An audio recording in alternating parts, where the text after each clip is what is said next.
Home classes में सभी बच्चों का स्वागत है। हम विद्युतधारा चैप्टर पढ़ रहे हैं। इसका क्लास बहुत लंबा हो गया है, लेकिन इससे प्रश्न बहुत सारा पूछता है। आज हम पढ़ेंगे कि विद्युतधारा से उत्पन्न ऊष्मा से तीन नियम प्राप्त होते हैं। पहला नियम है कि अगर प्रतिरोध और समय दोनों निश्चित रहे या नियत रहे तो उसमें प्रवाहित विद्युतधारा जो होगा विद्युतधारा के वर्ग के समानुपाती हो जाएगा ऊष्मा। यही चीज यहाँ शब्द में लिखा हुआ है कि प्रतिरोध और समय अगर निश्चित रहे तो उसमें प्रवाहित होने वाले विद्युत धारा के वर्ग के समानुपाती क्या हो जाता है? तो ऊष्मा। याद रखना है कि विद्युत धारा के वर्ग के समानुपाती हो जाता है ऊष्मा। कब? जब प्रतिरोध और समय दोनों निश्चित रहे या नियत रहे। दूसरा कह रहा है कि विद्युत धारा और समय अगर निश्चित रहे तो उसमें प्रवाहित जो उसका प्रतिरोध जो होगा ऊष्मा के समानुपाती होगा। अगर विद्युत धारा और समय निश्चित रहे, मतलब निश्चित समय तक विद्युत धारा प्रवाहित हो, तो उसमें प्रतिरोध उसका प्रतिरोध जो है ऊष्मा के समानुपाती हो जाता है। तीसरा है कि अगर विद्युत धारा और प्रतिरोध नियत रहे या निश्चित रहे तो उसमें उसका समय जो है समय जो ऊष्मा के समानुपाती हो जाता है। तीन नियम दिया है, ये शब्द में लिखा हुआ है, पढ़ लेना अपना। पहला है कि प्रतिरोध और समय दोनों निश्चित रहे या नियत हो तो उसमें प्रवाहित विद्युत धारा जो है विद्युत धारा के वर्ग के समानुपाती होता है। क्या? ऊष्मा। ऊष्मा जो है विद्युत धारा के वर्ग के समानुपाती होता है जब प्रतिरोध और समय नियत रहे। दूसरा कह रहा है कि विद्युत धारा और समय अगर नियत रहे या निश्चित रहे तो प्रतिरोध के समानुपाती होता है ऊष्मा। ऊष्मा जो है प्रतिरोध के समानुपाती होता है। और तीसरा है कि विद्युत धारा और प्रतिरोध निश्चित या नियत हो तो ऊष्मा जो है समय के समानुपाती होता है। ये तीन नियम से ही कल हम इसका सूत्र बताए थे। इससे एक नियम सूत्र बनता है एच बराबर, पहले है क्या, आई स्क्वायर, ए भी समानुपाती में है, आर भी समानुपाती में है और टी भी समानुपाती में है। एच बराबर हो जाएगा आई स्क्वायर आर टी। अगर हम ओम के नियम से लेंगे, ओम के नियम से अगर देखेंगे, ओम के नियम में पढ़े थे आई बराबर भी बटे आर। एच बराबर हो जाएगा, आई की जगह पर लिखेंगे भी बटे आर का whole square R T. H बराबर हो गया भी स्क्वायर बटे आर स्क्वायर गुना आर टी। यहाँ आर से आर कट जाएगा, एच बराबर हो गया भी स्क्वायर बटे आर इंटू टी। तो एक और सूत्र निकल जाएगा एच बराबर भी स्क्वायर बटे आर इंटू टी। अब हम आज सबसे इम्पोर्टेंट टॉपिक पढ़ेंगे विद्युत शक्ति, जिससे बहुत सारा प्रश्न नॉमिकल भी परीक्षा में आता है। इससे भी कुछ नॉमिकल देख लेते हैं पहले, उसके बाद फिर विद्युत शक्ति पढ़ेंगे। कुछ प्रश्न देख लेते हैं इस चैप्टर से। कह रहा है 20 ओम प्रतिरोध के कोई विद्युत स्थिति 5 एम्पीयर विद्युत धारा लेते हैं, 30 सेकंड में उत्पन्न ऊष्मा का परिमाण क्या होगा? देखो की दिया हुआ प्रतिरोध, मतलब आर का मान दिया हुआ कितना, 20 ओम। विद्युत धारा का मान आई का मान दिया हुआ है 5 एम्पियर और समय दिया हुआ, टाइम दिया हुआ कितना, 30 सेकेंड। प्रतिरोध दिया हुआ 20 ओम। कह रहा है विद्युत स्त्री 5 एम्पियर विद्युत धारा लेती है। आयरन करे वाला जो स्त्री है वो कितना ले रही है, 5 एम्पियर धारा। और समय दिया हुआ 30 सेकंड में उत्पन्न ऊष्मा का परिणाम क्या होगा? एच का मान पूछ रहा है। तो एच बराबर हम सूत्र पढ़े थे, एच बराबर आई स्क्वायर आर टी। दूसरा पढ़े थे एच बराबर भी स्क्वायर बटे आर इंटू टी। अब देखना है कि कौन सा सूत्र लगेगा।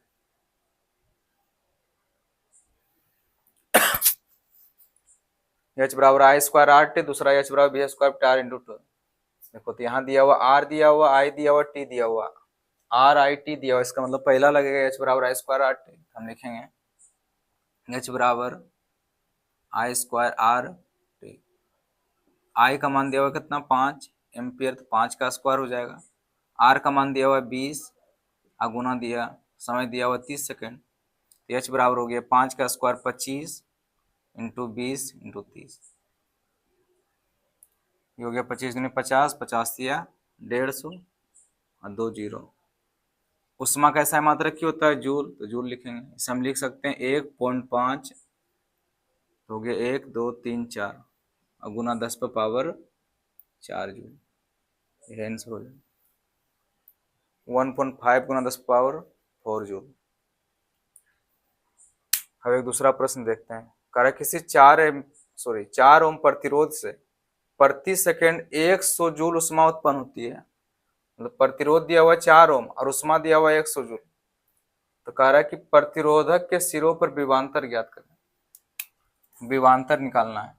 आर का मान दिया हुआ है कितना, 4 ओम। उष्मा का मान दिया हुआ है, मतलब एच दिया हुआ है कितना, 100 जूल। अब पूछ रहा है भी का मान निकालना। इसमें टाइम भी नहीं दिया हुआ है, ना तो टाइम दिया हुआ है ना ही विद्युत धारा का मान दिया हुआ है, और निकालना है भी। तो कैसे निकालेंगे, चलो तो पहले देखते हैं। पहला सूत्र से अगर हम निकालेंगे तो एच बराबर होता है आई स्क्वायर आर टी। एच का मान दिया हुआ है कितना, आई भी तो नहीं दिया हुआ है।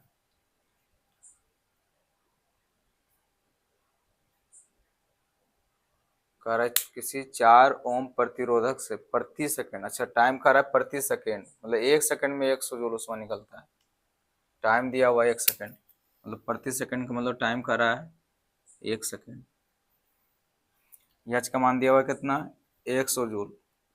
आई का मान पता नहीं है। आर का मान दिया हुआ कितना, 4 ओम, गुना टाइम हो जाएगा 1।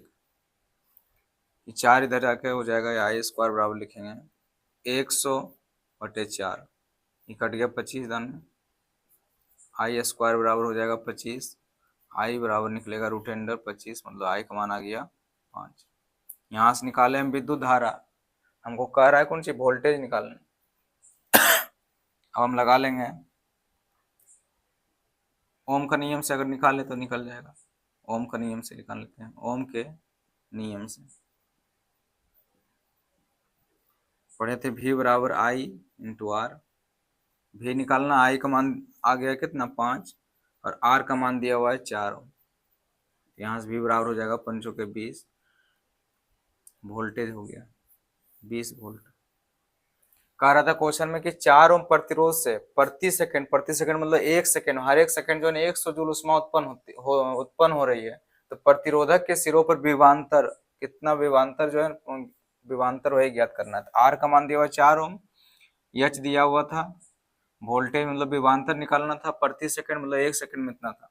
हम पहले निकाल लिए एच बराबर धर के आई का मान, फिर आई से निकाल लिए ओम के नियम से भी बराबर आई, और यहाँ से निकल गया 20 वोल्ट। हम पढ़ेंगे विद्युत शक्ति। अब हम पढ़ेंगे विद्युत शक्ति। यहाँ से बहुत सारा न्यूमेरिकल का क्वेश्चन भी परीक्षा में पूछा गया है। अगर किसी विद्युत परिपथ में विद्युत ऊर्जा के व्यय की दर को उस परिपथ की विद्युत शक्ति कहते हैं। विद्युत परिपथ में जितना ऊर्जा का खर्च होता है उसे कहते हैं विद्युत शक्ति। मतलब जितना ऊर्जा खर्च करने में जितना समय लगेगा, विद्युत ऊर्जा को खर्च करने में जितना समय लगेगा वो कहलाएगा विद्युत शक्ति। विद्युत शक्ति बराबर होता है विद्युत ऊर्जा बटे समय। कारण किसी विद्युत परिपथ में विद्युत ऊर्जा के व्यय की दर को, व्यय मतलब खर्च करने की दर को ही कहते हैं विद्युत शक्ति। तो विद्युत शक्ति बराबर होगा विद्युत ऊर्जा बटे समय। विद्युत शक्ति को हम लिख सकते हैं P से। तो P बराबर हो जाएगा, विद्युत ऊर्जा को लिखते हैं W से, तो W/T। तो यहाँ से सूत्र बन जाएगा P बराबर W/T। इसे याद रखना है। P बराबर 2-3 सूत्र होगा। पहला है P बराबर W/T।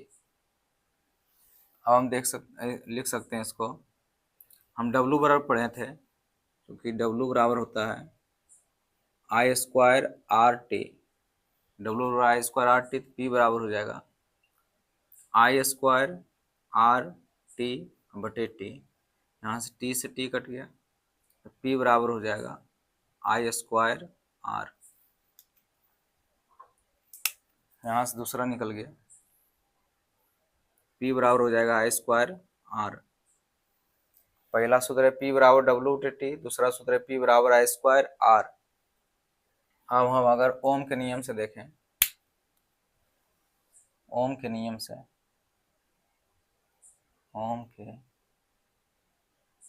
नियम से पढ़े थे V बराबर होता है IR।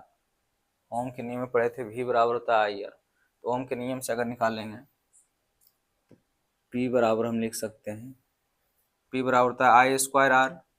I स्क्वायर R को हम ऐसे लिख सकते हैं I into I R. I square R को हम लिखेंगे आई स्क्वायर लिखेंगे आई इंटू आई आर, तो पी बराबर हम लिखेंगे आई, अब we are sorry I R के जगह पर क्या लिखेंगे वी, तो हम इसको लिख सकते हैं वी आई, तो पी बराबर एक सूत्र हो जाएगा पी बराबर वी आई। यहाँ से तीसरा निकल गया समीकरण, पी बराबर वी आई, यहाँ से चला गया पी बराबर वी आई। अब हम इसको ऐसे लिख सकते हैं आई बराबर होता है आई बराबर वी बटे आर, पी बराबर हो जाएगा वी इंटू आई की जगह पर लिखेंगे वी बटे आर, तो हम लिख सकते हैं पी बराबर वी स्क्वायर बटे आर, पी बराबर वी स्क्वायर बटे आर। विद्युत शक्ति से कितना सूत्र निकला चार को, पहले का विद्युत शक्ति किसे कहते हैं, विद्युत परिपथ में विद्युत ऊर्जा के खर्च की दर को मतलब व्यय के दर को विद्युत परिपथ की विद्युत शक्ति कहलाता है। विद्युत परिपथ में विद्युत ऊर्जा के खर्च के दर को विद्युत शक्ति कहते हैं। विद्युत शक्ति के बराबर होता है विद्युत ऊर्जा बटे समय, पी बराबर होगा डब्ल्यू बटे टी, डब्ल्यू में पढ़े थे आई स्क्वायर आर टी, तो पी से निकल जाएगा यहाँ पी बराबर I square R T, T cut गया, पहला है पी बराबर डब्ल्यू बटे टी, दूसरा निकला पी बराबर आई स्क्वायर आर। फिर ओम के नियम से निकालेंगे तो पी बराबर भी ओम का नियम पढ़े थे वी बराबर आई आर, जहाँ आर नियतांक था तो पी बराबर हो जाएगा वी आई, और फिर अगर आई बराबर लिखेंगे वी बटे आर तो पी बराबर हो जाएगा वी स्क्वायर बटे आर। चार सूत्र निकला है, चारों याद रखना अच्छा से, इससे बहुत सारा न्यूमेरिकल बनेगा। अब हम पढ़ेंगे विद्युत शक्ति का जो ऐसा मात्रक होता है विद्युत शक्ति का ऐसा मात्रक होता है वाट, विद्युत शक्ति का जो ऐसा मात्रक की है वाट होता है। एक वाट किसे कहते हैं, यदि किसी परिपथ में 1 जूल प्रति सेकंड की दर से कार्य किया जा रहा, करा कि किसी परिपथ में 1 जूल प्रति सेकंड की दर से कार्य किया जा रहा है तो उस परिपथ की विद्युत शक्ति 1 वाट कहलाती है। मतलब 1 वाट बराबर होता है 1 जूल बटे 1 सेकंड, 1 वाट बराबर 1 जूल बटे 1 सेकंड, यहाँ से क्योंकि ऊर्जा का समात्रक जूल है, समय का सेकंड है, तो 1 जूल बटे 1 सेकंड, 1 वाट बराबर हो जाएगा 1 जूल बटे 1 सेकंड। हम लिख सकते हैं विद्युत